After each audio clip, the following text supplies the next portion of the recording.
Hello guys, welcome back to the channel. Another day another blog.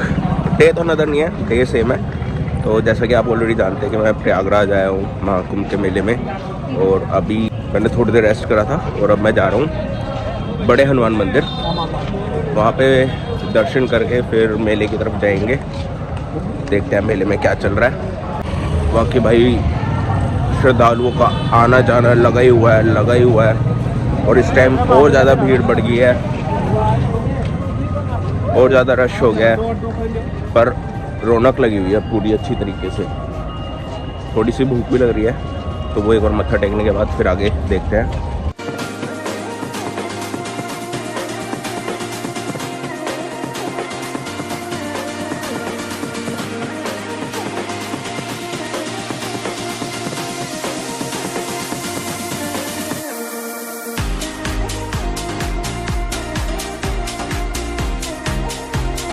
तो अभी मैं आया हूँ डिजिटल महाकुंभ में। यहाँ पे आपको डिजिटली सारा कुछ बताया जाएगा कि किस तरीके से समुद्र मंथन हुआ था। और इसकी एक टिकट 50 रुपये की है। अब ये तो जाकर पता लगेगा अंदर की कैसा एक्सपीरियंस रहेगा।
यहाँ पे आप सारी बातें सुन सकते हो। तो ये सारी रिकॉर्डिंग है। तो ये ऐसे बहुत सारे स्टेशन बने हुए हैं जहाँ पे आप सारी इनकी बातें सुन सकते हो, इनके जो एक्सपीरियंस है वो सुन सकते हो।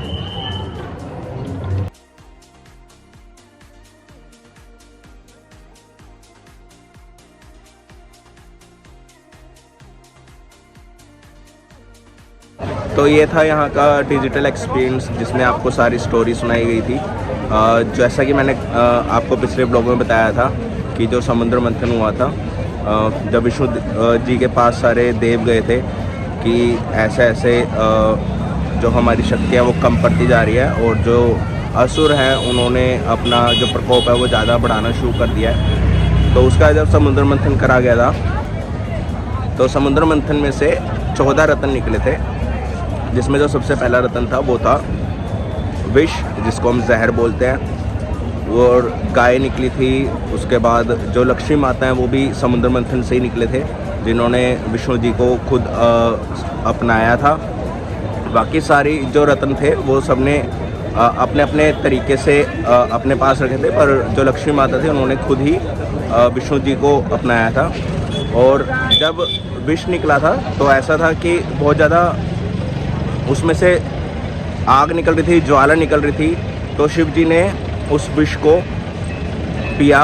वो पीकर ऐसा नहीं है कि वो पूरा नीचे लेता है, वो कंठ में रख लिया था, जिसकी वजह से उनको नीलकंठ बोला जाता है। उसके बाद आगे की प्रतिक्रिया पूरी हो पाई थी। जो समुद्र मंथन है वो शिव जी के वजह से ही पूरा हो पाया था। इस प्रतिक्रिया के बाद जब अपना कुंभ निकला था, जो अमृत निकला था, वो अमृत असुरों के हाथ में लग गया था। फिर विष्णु जी ने एक कन्या का रूप धारण करा, जिसकी वजह से उनको मोहित कर लिया। फिर वो जो अमृत है उनसे लेकर देवताओं में बांट दिया गया था। जैसा कि विष्णु जी ने कहा था कि मैं इस चीज़ का ध्यान रखूँगा कि वो उनके पास ना जाए, वो देवताओं के पास ही आए। और इस सब के बाद जो नाग वासुकी है वो काफ़ी ज़्यादा चोटिल हो चुके थे, लहूलुहान हो चुके थे। तो उनको विश्राम करने के लिए फिर वो यहाँ पर उन्होंने विश्राम करा था, जहाँ पे मतलब यहाँ से 1.5 या 2 किलोमीटर दूर नाग वासुकी का मंदिर है, वहाँ पर उन्होंने विश्राम करा था। कोशिश रहेगी कि वहाँ पे हम कल जाएं और कल दर्शन करेंगे वहाँ के। तो भाई एक्सपीरियंस बहुत ही अच्छा था। और जब शिव जी आए थे ना, मतलब वो पिक्चर ख़त्म होने के बाद, क्योंकि जब जहाँ मैं बैठा हुआ था वहाँ से कुछ नहीं पता लग रहा था कि ऐसे वहाँ पे शिव जी बना रखे हैं। जब वो पिक्चर ख़त्म हुई और एकदम से शिव जी प्रकट हुए, गूज़बम्स से एकदम ही। और अभी मुझे लग रही है भूख, तो हम कुछ खाने चलते हैं। उसके बाद फिर अब देखते हैं। बड़े हनुमान मंदिर गए थे, पर वहाँ पर भीड़ बहुत ज़्यादा है और गेट बंद कर दिया था जैसे हमने एंट्री करी थी। तो गेट बंद करके कि 1 घंटे के लिए गेट बंद कर दिया था। तो फिर मैं इधर को आ गया था डिजिटल एक्सपीरियंस करने के लिए। अब मैं देखता हूँ अगर एंट्री चल रही होगी बड़े हनुमान मंदिर के लिए तो वहाँ पे भी जाऊँगा, पर उससे पहले मुझे भूख लग रही है तो मैं कुछ खाता हूँ।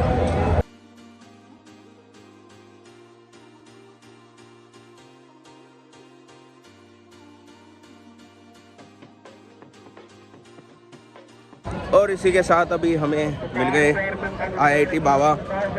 मतलब मैं तो रास्ता पूछ रहा था मंदिर जाने के लिए, तो एक बंदे ने बताया कि वहाँ पे मतलब बिल्कुल पास ही IIT बाबा खड़े हैं। मैं कहा इस मौके का फ़ायदा उठा के उनसे मिल लिया जाता है, पर भीड़ बहुत थी। तो बाबा एकदम क्लीन हो गए आए हुए थे, नहा धो गए, चमक रहे थे बाबा।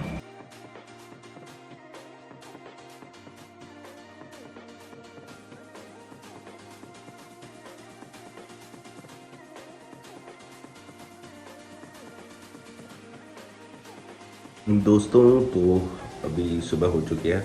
रात को यार बहुत ज़्यादा थक गया था क्योंकि चलना बहुत पड़ रहा है यहाँ पे ना, और जो मेरे जूते हैं उनकी जो फॉर्म है वो ख़त्म हो चुकी है, तो सीधा पैरों में असर आ रहा है। तो रूम पे आते सो गया था और अभी उठाऊँ और एक और बार स्नान करने के लिए मैं तैयार हूँ। ठंड हो रही है और जनता भी बहुत है, तो अभी बस निकल रहा हूँ, स्नान करूँगा, उसके बाद आगे कंटिन्यू करते हैं। और अगर कोई आना चाहता है और होटल नहीं मिल रहा या पता नहीं है कौन सा देखना है, तो ये होटल है इस पे नंबर भी लिखा हुआ है। और ये शायद सेक्टर 2 और 3 के बीच में पड़ता है। बाकी आपकी बार्गेनिंग स्किल्स है, कैसे आप कर सकते हो वो आप देख लेना।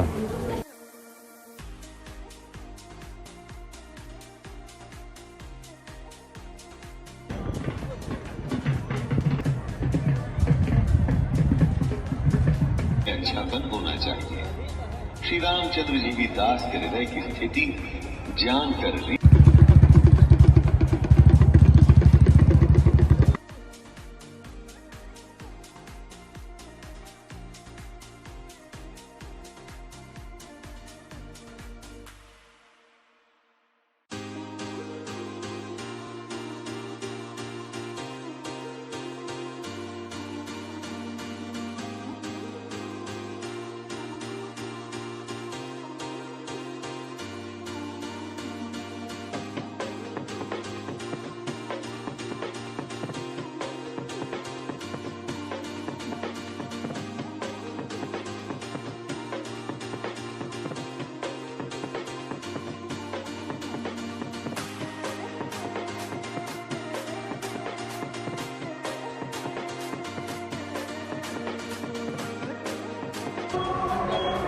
और इसी के साथ मैं नहा धो के तैयार हो गया हूँ। पहले गंगा पे नहाए, पानी एकदम ठंडा, भाई मज़ा आ गया। फिर होटल रूम पे आके शावर लेके अब मैं रेडी हो गया हूँ और अब मैं जा रहा हूँ नागवासुकी मंदिर जैसा कि बताया था।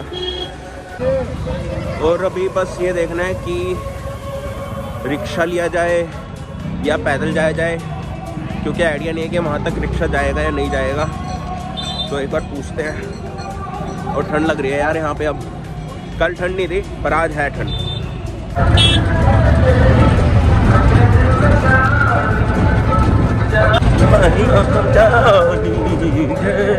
बोले बाबा तेरी बोले बाबा तेरी महिमा निराली।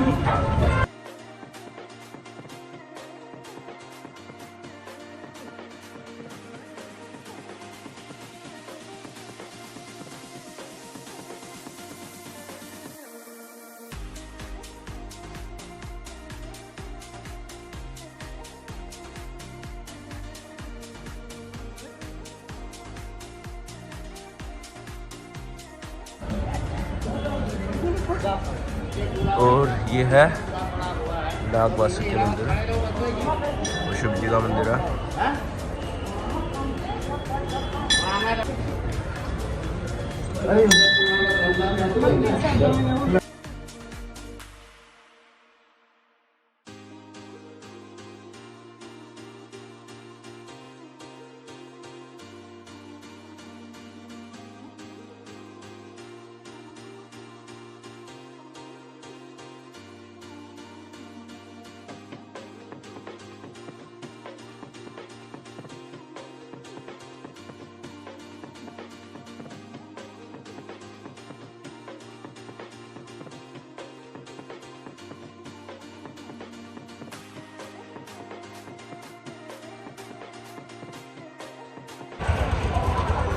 तो ये था नागवासुकी मंदिर।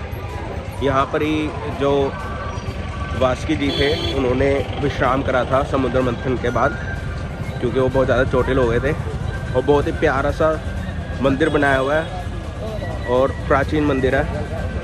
मतलब आपको एक शांति महसूस होएगी यहाँ पे। अब जा रहे हैं वापस, कुछ खाएंगे और फिर होटल जाकर सामान उठाकर चेकआउट करना है।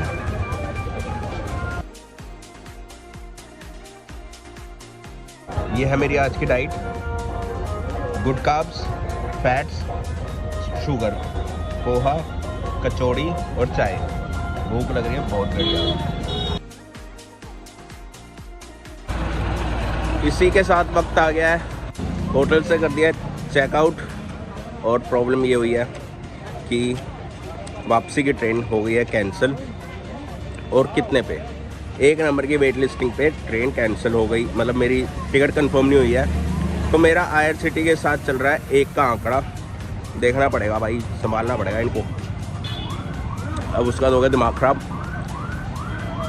फिर मैंने बस वगैरह देखी, बस बुक करी है। अब होटल से निकला हूँ। यहाँ से लगभग 10-11 किलोमीटर का डिस्टेंस है। जल्दी से कवर करते हैं, ऑटो रिक्शा वगैरह देखते हैं।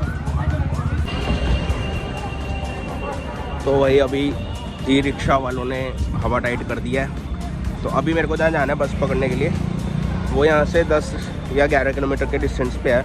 कोई नेहरू पार्क पार्किंग है। तो मैंने उनको पूछा कि चलोगे? कहता हाँ भैया चलेंगे। मैं कितने? कहता 500 रुपये। मैं कहा अरे कॉमेडी में? कहता है जी। मैं कहा ना जी, 50 रुपये प्रति किलोमीटर।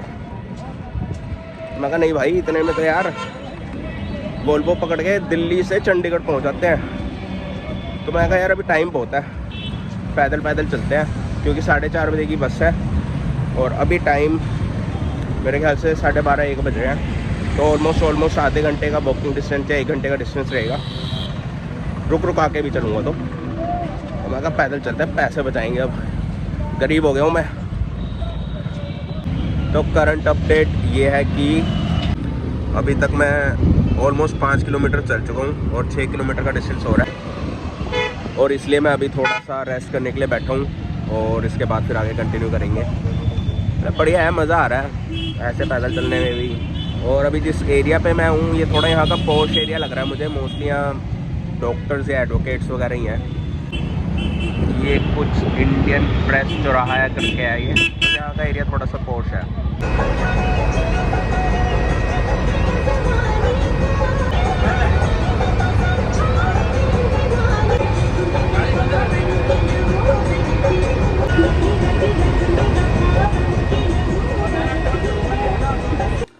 जी हाँ दोस्तों, तो इसी के साथ अब मैं पहुँच गया हूँ घर। और थोड़ा सा पावर नैप लेके 2-3 घंटे का अब मैं वापस उठ गया हूँ, एक्टिव हूँ। और मेरा सफ़र बहुत अच्छा रहा।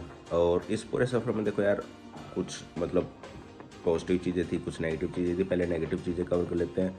तो नेगेटिव चीज़ों में यार पहले तो लूट चल रही है कि ऑटो और टैक्सीज़ भाई मुँह मांगा रेट, होटल्स वाले मुँह मांगे रेट पे चल रहे हैं। जो होटल मैंने 2,500 रुपये का करा था वो कह रहा है कि भैया 2 दिन के बाद से मैं 5,500 से नीचे नहीं दूंगा, क्योंकि शाही स्नान के दिन पड़ेंगे 5 तारीख तक। और सेकंड चीज़ है, लोगों को ना तमीज़ नहीं है। मतलब मैं कसम से बता रहा हूँ, गवर्नमेंट ने इतनी अच्छी फैसिलिटीज़ प्रोवाइड कर रखी है ना, बट लोगों को यूज़ करने की फैसिलिटी मतलब तमीज़ नहीं है, अक्ल नहीं है। तो मेरी रिक्वेस्ट है कि यार अगर आपको कुछ फैसिलिटीज़ दी हैं गवर्नमेंट ने, इतने अच्छे लेवल पर करके दिए हैं, जो कि आज से पहले ही गवर्नमेंट्स ने, मुझे नहीं लगता कि इतने अच्छे लेवल पर करके दिए होंगे अरेंजमेंट्स। तो यार उसको ना अच्छे तरीके से यूज़ करो, उसको मेंटेन भी करना होता है ना। तो वैसे तो आप मतलब कहने के लिए पाप धोने आ रहे हो, पर आप पे अपना गंद भी नहीं धुल रहा है, साफ़ नहीं हो रहा है। तो नोट फेयर ना, थोड़ा चीज़ों को मेंटेन करके रखो। जो गंगा स्नान करने आ रहे हैं वहीं पर ही अपने कपड़े छोड़ के जा रहे हैं, यार उन्हें कौन उठाएगा? आप खुद अपने कपड़े उठा सकते हो ना। अब इसका पॉजिटिव चीज़ है भाई, गवर्नमेंट ने क्या फैसिलिटी दी है, मतलब रहने का, खाने का, charging points, free water, washrooms, है ना। मतलब और भी बहुत सारी चीज़ें होंगी। हाँ मैं उनको यूज़ नहीं कर पाया, मैं उनको एक्सेस नहीं कर पाया, मतलब मैं ऑब्वियसली है ना कि मैं तो अपना अलग से होटल लेके रूम लेके सेटल हो रखा हूँ। बट वो उसका रीज़न गवर्नमेंट नहीं है, उसका रीज़न हम ही हैं, ठीक है। और क्या मैं लोगों को रेकमेंड करूँगा जाने के लिए? जी हाँ, मैं बिल्कुल रेकमेंड करूँगा कि सब पॉसिबल हो सके तो सब एक बार होकर आएँ, एक्सपीरियंस करके आएँ। इसी के साथ अब मैं ये ब्लॉग ख़त्म करता हूँ। उम्मीद करता हूँ ये ब्लॉग आपको अच्छा लगा होगा। अगर आपको कोई भी जानकारी चाहिए हो तो मुझसे आप कांटेक्ट कर सकते हैं या कमेंट में पूछ सकते हैं। और मैं वैसे ये रेकमेंड करूँगा कि शाही स्नान के दिन थोड़ा अवॉइड करना, नॉर्मल डेज में जाओ। लोगों के मेंटालिटी होती है कि हम शाही स्नान पर ही जाकर ही नहाएंगे तो ही कुछ होगा, ऐसा कुछ नहीं है। नॉर्मल डेज पे भी जाओ, नॉर्मल डेज पे भी आपको उतने ही पुण्य मिलेंगे, ठीक है। क्योंकि शाही स्नान पे भाई बहुत ज़्यादा भीड़ होगी, आप एक्सेस भी नहीं कर पाओगे, चीज़ों को मैनेज भी नहीं कर पाओगे। अभी तो मतलब ये है कि हाँ पुलिस अच्छे तरीके से कर पा रही है अपने काम, ठीक है, और पुलिस बहुत कोऑपरेटिव भी है। बट शाही स्नान पे यार बहुत ज़्यादा एक्सेस में भीड़ होगी तो फिर ना फ्रस्ट्रेशन हो जाती है। तो चीज़ों को समझो और चैनल को लाइक करना, वीडियो को शेयर करना, कमेंट भी करना कैसे लगी हो। थैंक यू, अपना ध्यान रखना, टेक केयर, बाय बाय।